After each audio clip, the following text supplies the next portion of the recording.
My name is Piola Alcantara, 21 years old, from University of Batangas City Campus, Electrical and Instrumentation Technology. Yung number ng OJT ko ay 360 hours sa hardware engineer sa Arduino.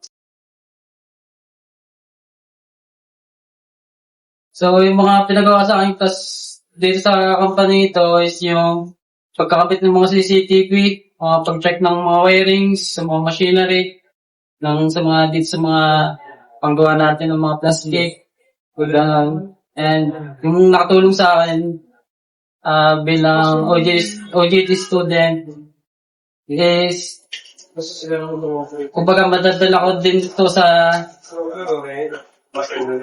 magiging trabaho ko siguro after my OJT.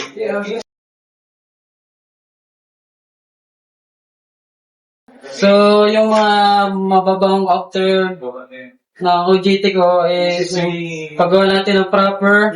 So, hindi dapat tayo gagawa ng yung pwede na sa okay na. So, yun, makakatulong din nga ito sa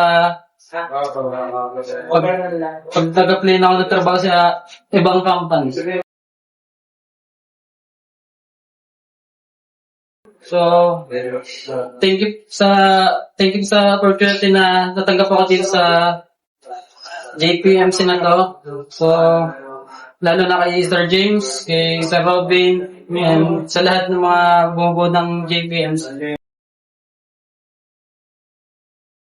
So, yung ano ko lang ay good luck.